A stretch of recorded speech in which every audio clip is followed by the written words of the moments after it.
I'm Natalie and welcome to Pink and Rouge. Today's video I am going to be showing you some of the things that I'm getting rid of and some of the things that I've purchased since I've been cruelty free. Just to show you, what you can and can't get or which brands you might like to try if you decide to become cruelty free. So I'm going to go straight into it. I'm going to start with skincare. I used to use Clinique a lot. And I've used the Redness range. This is the Redness Solutions Daily Relief Cream. This is the exfoliating scrub that they did, which I really liked as well. It wasn't too abrasive, it just took everything off that I needed it to, which was nice. I also used their 7-day scrub as well, that was nice. But the Redness Solutions Daily Relief has been a brilliant moisturiser for me. I have a little bit of rosacea just across my cheeks and over my chin. So I got the Clinique Redness range. I used the moisturiser and the cleanser and they were absolutely brilliant. I fell in love with them as soon as I started using them and I saw a real difference straight away. So I think for the initial stage of me reducing the redness, they were brilliant, but I haven't actually used them for a while, because I've been using Elemis for ages now, and I use the Hydra Balance Day Cream, which is this one. It comes in a little tube like this, and I use the Hydra Balance, and I've also used the Hydra Boost. The Hydra Balance is for combination skin, so if you've got an oily T-zone and you're a little bit normal to dry on your other areas, then the Hydra Balance is brilliant because it is going to balance out the skin. It's not over oily and it's not too drying either, so it's really good for a combination skin. I have the Hydra Boost as well, which is designed for a drier skin, but I live in London and it's really heavily polluted, and I noticed a huge change in my skin when I moved here. And so I used the Hydra Boost for ages and I absolutely loved that as well. And then I'm using the Herbal Lavender Repair Mask from the Elemis as well. I've also used their Enzyme Scrub as well. Really nice. I love Elemis skincare. It's made in Britain, which I really like. It's cruelty free, which is absolutely perfect. Another skin item is Pixi. I really wanted to buy their Glow Tonic and they didn't have it in stock because it's so popular. So I got the Glow Mist with propolis and argan oil, nourishing, hydrating and protective, which I really like. Shake it up and I spray it before I put my moisturiser on, after I put my moisturiser on, before I put my makeup on, after I've put my makeup on. It's really hydrating, it feels beautiful on the skin, it smells amazing. And I'm super happy with this. It's just really hydrating. It just gives me that extra little boost, especially if I'm applying mineral powders and things like that.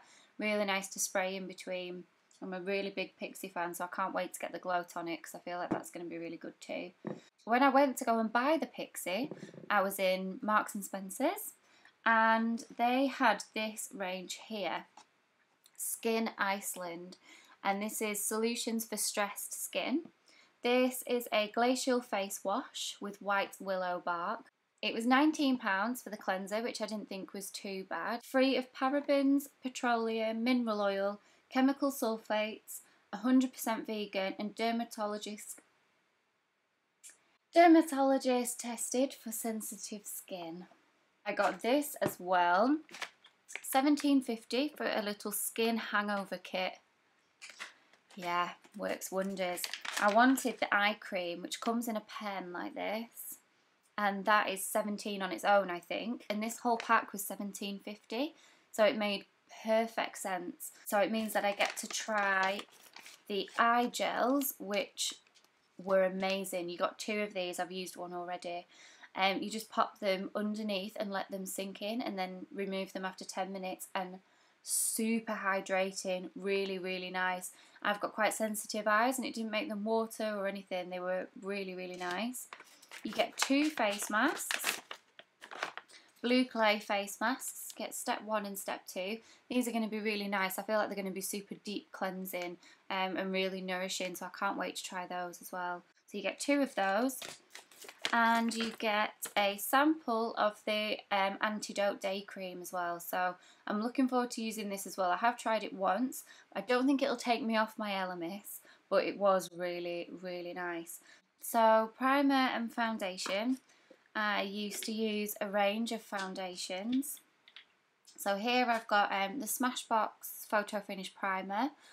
which I won't be using anymore. They're under the Estee Lauder group and they stock in China, so I won't be using Smashbox anymore, and I love a lot of their products as well, so I'm quite disappointed about that. And the Liquid Halo foundation, a high street one, the L'Oreal True Match, that was really nice. I used to wear it on my days off because it was a bit lighter. The NARS Sheer Glow, worn that every day for well over a year now, and that's been really great. It just stays on so well.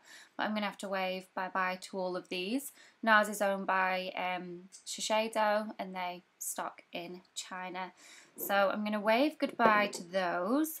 But I am going to be repurchasing the Too Faced Born This Way foundation, and I really, really want to try the Becca Aqua foundation and her Shimmering Skin Perfector, and I am super excited to try those. The next thing is going to be colour, and I can't do colour without mentioning MAC, can I, really? So we all know MAC. We all know their pigments are amazing. This dainty mineralised blush I have worn, it doesn't even look that used, and I've been wearing that for nearly a year. Goodbye. I do have replacements, but we'll see how we get on with that. I'm not going to jump the gun just yet, but I would really like to try it again. Too Faced, brilliant, brilliant brand. Everything's cruelty free. And Kat Von D, the pigments and the colours in the liquid lipsticks and the eyeshadows in both of those brands, I'm really excited to try, and that could definitely replace all of my MAC stuff, I think. I had like some Tom Ford and Dior eyeshadows. Again, really nice and pigmented. Dior and Tom Ford a little bit overpriced, let's be fair. But lovely, just, you know, really luxurious cosmetics and great pigments, things like that. So I'm going to be replacing all of these colour products with a bit of Too Faced, Kat Von D, more on a high street vibe. I have been using Sleek for a really, really long time. I love Sleek eyeshadows. The pigments in them are amazing, like you wouldn't believe. For 12 shadows and they're $7.99 a palette. $7.99 a palette.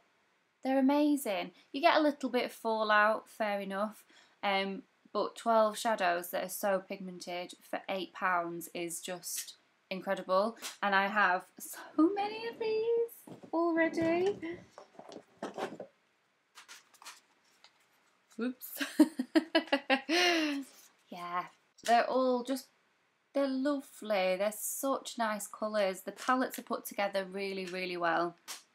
Absolutely love Sleek. I've got a couple of their blushes as well, and the pigments are brilliant. They stay on really well. I'm super happy with Sleek, and it's dirt cheap. So you can pick these up in Superdrug and Boots. Oh, this actually as well. Kiko. Kiko for colour is brilliant. I haven't used too many of their face products, but for colour I've got this of their eyeshadows. So I got the Empty 24 palette, and I may as well show you now I've filled it. Makes me quite happy. And they do have a surprisingly good pigment. The blendability isn't as good as the Sleek ones, and obviously not as good as your high end, but I'm definitely impressed with the colour quality and the pigment in the Kiko eyeshadows, and I think you pick them up for £2.90 each, I think, because they're always on sale.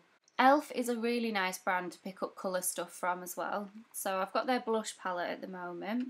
I've had a few other things as well from them, but I think I've used it all.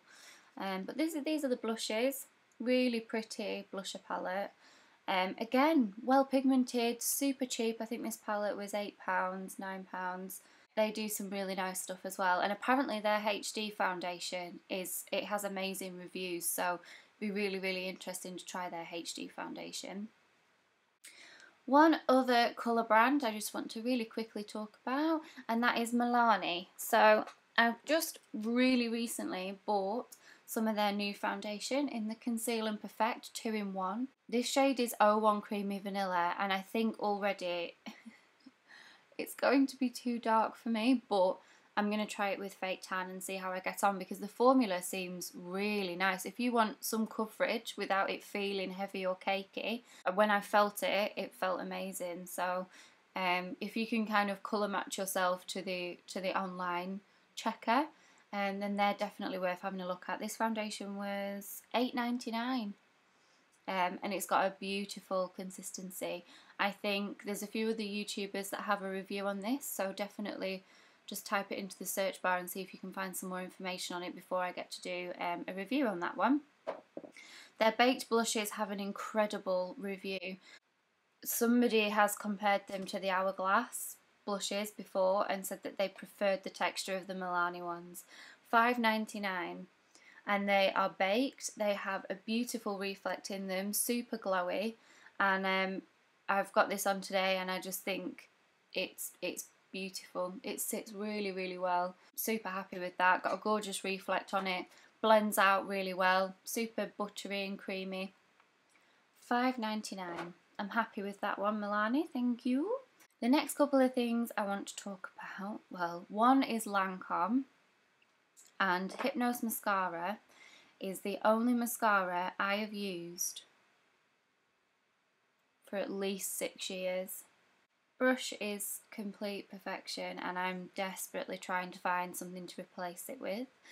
So I am going to look at the Too Faced Better Than Sex mascara. I'm definitely up for looking for cheaper alternatives as well, so if anybody's got any recommendations for me on a really good mascara that doesn't clump, that gives you volume, a little bit of definition, I really want to hear about it. Or if you find anything that is a total dupe for the Lancome Hypnose, I would love to know. I've been using Real Techniques brushes for a really long time anyway, before I went cruelty free, but they are cruelty free, so they're worth talking about. These are some that I have on backup, so I thought I'd show you them in the boxes because they always look really nice when they're shiny and new. I've got the Bold Metals collection, another taper blusher brush, Expert Face brush, which is always a winner. This will buff out your foundation to utter flawless in about 30 seconds. It's amazing. And another massive blush brush, which I actually think I'll use for bronzer as well. These brushes are really worth talking about. All of my makeup artist friends have them in their kit. For professional use, they do such a wide range. They include literally every brush you could ever need. The quality of the fibres in them are just stunning. They wash really well. Everything about them is super great. So it's definitely worth having Real Techniques brushes. So that is everything for now, I think. I will do another video the more cruelty-free items I pick up as I go along.